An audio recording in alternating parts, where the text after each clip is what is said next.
Bonjour à tous, c'est Trading avec vous. Allez, un petit tour sur l'Ethereum. Donc l'Ethereum a pris les 3005, il est arrivé sur l'inducement qui est ici, donc 3726, il est dessus, il vient de prendre, on appelle ça l'incitation haussière ici, qui est un inducement, donc 3007, il est sur cette liquidité. Donc la plus grosse liquidité en haut, donc la plus grosse, c'est le QH qui est ici, ça c'est la plus grosse liquidité. Cette QH qui est là, et l'inducement qui est ici à 4235. Le QH est à 4085 et l'inducement est à 4235. Donc là, ici, il y a une grosse liquidité ici à prendre. OK. Donc c'est la plus grosse présente ici en haut. Et ensuite, bien sûr, il y a l'ATH. Donc là, on a fait un beau rallye haussier après une prise vers le bas. Donc une correction ici vers le bas avec cette prise de ce EQL qui correspondait, ce EQL, donc cette partie-là qui représentait le lot de 2024. Donc on est venu prendre le lot de 2024. On est revenu sur la structure. Donc c'est la structure qui est là, la structure de base d'Ethereum de 2018 à 2020. Donc cette structure qui a propulsé le prix vers le haut. Donc c'est une structure ici bullish, on va dire. C'est une structure bullish. Donc qui doit maintenir le prix à la hausse. Donc c'est cette structure qui maintient le prix à la hausse. Donc le prix peut revenir dedans, mais s'il ne la casse pas, il reste toujours haussier. Donc il maintient le momentum à la hausse. Donc Ethereum, quand on constate, il a fait quoi? Il a fait un sommet ici, il est revenu dans la structure, il a végété dans la structure, donc il a fait une petite phase d'accumulation ici. Il est poussé, il est venu chercher cette liquidité. Donc cette liquidité, pareil, c'est comme ici. C'est un inducement, c'est juste ici en fractalité, c'est plus grand. Ici, c'est plus petit. Ok, c'est question de fractalité, c'est pareil, c'est une incitation, donc on vient la chercher. On fait marche arrière derrière, donc on fait un retracement après cette prise de liquidité. Ok, il revient touch ici, refaire un double sommet qui matérialise un EQH. Donc il place une liquidité, donc placer ici une liquidité, et ensuite il va nettoyer ici et revenir sur le price et sur la structure basse, sans casser ce plus bas. Donc vu qu'il n'a pas cassé ce plus bas ici, donc dans ce mouvement, ce high et ce low, l'actif est dans cette structure, d'accord, à l'intérieur de cette structure, donc ce high et ce low, il est à l'intérieur et il est venu ici prendre juste la liquidité interne qui est ici, donc ceci, il a méché ici, et il a été racheté fortement ici. Donc là ici, on a un fort achat ici, avec une propulsion du prix fortement à la hausse, une petite consolidation et une continuité à la hausse. Et on est venu chercher cette liquidité. Donc c'est le même scénario que vous voyez ici, on est venu prendre cette liquidité, on est venu prendre cette liquidité. Maintenant, ici, on va voir sa réaction. Est-ce qu'il va retracer après cette prise de liquidité ou pas du tout? L'idéal, c'est qu'il finisse la bougie weekly. Je préférerais, s'il a son momentum qui est très fort à la hausse, que sa bougie weekly continue et aille prendre l'équal high qui est ici. Ça donnera une information forte, comme quoi, bien sûr, la hausse est actée, on va dire. La hausse est actée. Ici, si on va prendre cette liquidité, plus idéalement les 4235.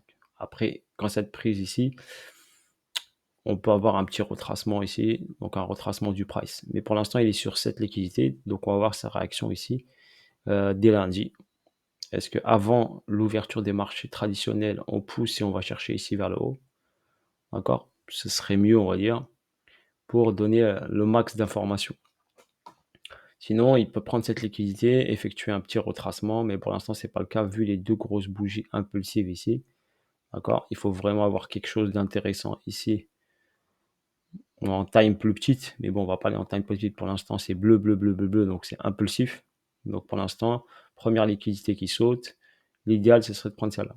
Voilà ce qui concerne Ethereum. Pour l'instant, on est sur un momentum haussier. Si on le compare au BTC, donc je vous fais une petite comparaison au BTC, on remarque ici que la force de l'Ethereum, quand le BTC ici par exemple a chuté, je vous montre ce petit exemple-là, quand il a chuté de 26%, Ethereum a lâché beaucoup, beaucoup plus. Donc il a lâché 66%. Et là, on constate que quand le BTC ici est monté, donc là, BTC a fait 50% de hausse, si je ne me trompe pas, ça doit être ça, 54% de hausse, et l'Ethereum ici a fait 144. Donc, qu'est-ce qu'on constate ici? On constate quoi? On constate que à partir de ce moment-là, à partir de cette impulsion du BTC et cette impulsion de l'Ethereum est beaucoup plus fort que BTC. À partir de ce niveau-là, à partir de cette impulsion, on constate qu'Ethereum est beaucoup plus fort que Ethereum. Et après, quand on compare ETH à BTC, la courbe, on constate, comme je vous l'ai mis sur Twitter, qu'il y a bien sûr un retournement du momentum à la hausse de l'Ethereum face au BTC, qui était baissier. Et là, grâce à partir de ce niveau-là, le momentum est repassé haussier de l'ETH face au BTC. Donc pour l'instant, l'ETH a plus de force. C'est pour ça que la dominance du BTC commence un peu à chuter, car il y a un transfert d'argent qui a été effectué entre le BTC et l'Ethereum. Ok, voilà pour votre information. Si on check ici la dominance, je vous la montre ici. Ici, on a ici une baisse de la dominance du BTC. Voilà ce qu'il en est sur le BTC, sur l'Ethereum.